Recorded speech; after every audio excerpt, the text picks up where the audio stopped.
श्रीकृष्ण म्हणाले की हे धर्मराजा, आता तुला मोहिनी एकादशी व्रताचे महात्म्य सांगतो, ते चित्त देऊन ऐक. एकदा प्रभू रामचंद्रांनी वशिष्ठांची प्रार्थना करून विचारले की हे ऋषीवर्य, मी अतिशय दुःखी झालो आहे, तरी ज्याच्या योगाने माझ्या दुःखाचा परिहार होईल असे एखादे व्रत मला सांगा.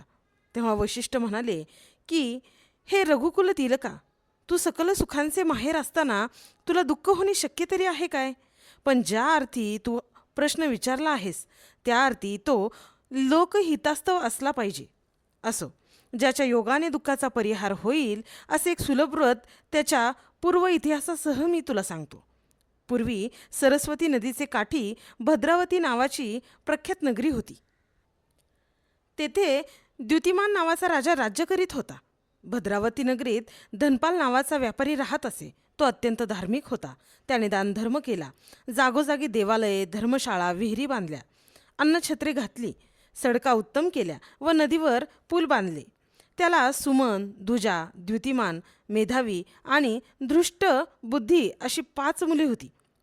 पैकी पहिले 4 आपल्या वडिलांप्रमाणे सदाचारी होते आणि 5वा धृष्टबुद्धी राक्षसप्रमाणे दुराचारी होता.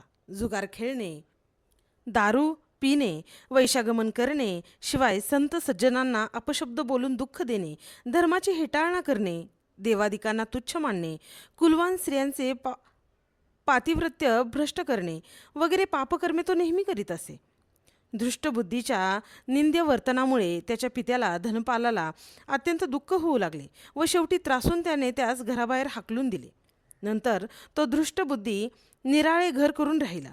प्रथम कसाबसा तो आपला चरितार्थ चालवू लागला, पण पुढे खावयास काही न मिळाल्या कारणाने उपाशी राहू लागला. तेव्हा त्याने आपल्या अंगावरील दागदागिने विकले आणि त्याचे जे पैसे आले त्यावर काही दिवस चरितार्थ नव्हे तर चैन चालवली.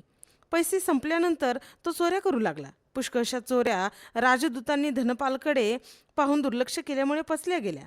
पण जेव्हा त्याच्या चौर्यकर्मामुळे लोकांना अत्यंत त्रास होऊन दुःख होऊ लागले तेव्हा राजदूतांनी एका चौर्यकर्मात त्याला पकडून राजाकडे नेले.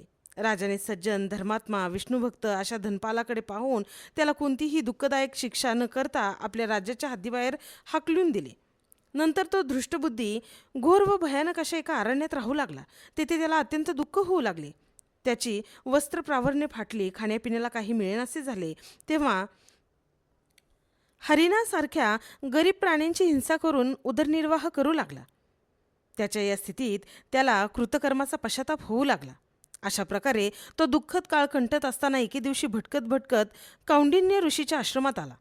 तेथील नयन मनोहर शोभा पाहत पाहत त्या ऋषींच्या पर्णकुटिकेपाशी येऊन उभा राहिला.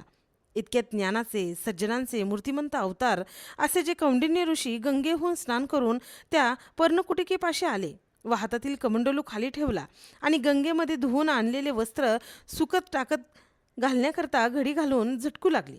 झटकताना त्या वस्त्रापासून निघालेले तुषार दृष्टबुद्धीच्या अंगावर गेले. तो त्याची बुद्धी पालटली. अंतकरणाचा ओढा सद्विचाराकडे धावू लागला आणि हात जोडून त्याची प्रार्थना केली की महाराज, आजपर्यंत मी अनेक पातके केली आहेत. त्यांचा आपल्यापुढे उच्चार करण्याला सुद्धा मला आज लाज वाटत आहे. माझ्या हातून घडलेल्या दुष्कर्मामुळे पुढे मला दुःखद असा नरकवास भोगावा लागेल. तेव्हा महाराज, मजवर दया करा आणि ज्या योगाने माझ्या पापांचा नाश होईल असे एखादे सुलभ प्रायश्चित्त सांगा.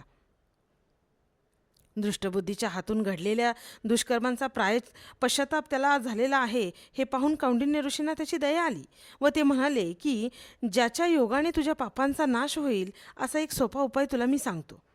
हे दृष्टबुद्धी, जर तू मोहिनी एकादशीचे व्रत यथाविधी करशील तर तुझ्या जन्मजन्मांतरीच्या पापांचा नाश होऊन पुण्यवान होशील. पुढे त्याने मोहिनी एकादशीचे व्रत विधियुक्त केले. तेव्हा त्याची सर्व पापे नष्ट होऊन तो विष्णुलोकास गेला. श्रीकृष्ण म्हणाले की हे धर्मराजा, जे कोणी हे मोहिनी एकादशीचे व्रत करतील व महात्म्य ऐकतील ते पुण्यवान होऊन अंती सद्गतीला जातील. वैशाख शुक्ल पक्षातील एकादशीला मोहिनी एकादशी म्हणतात.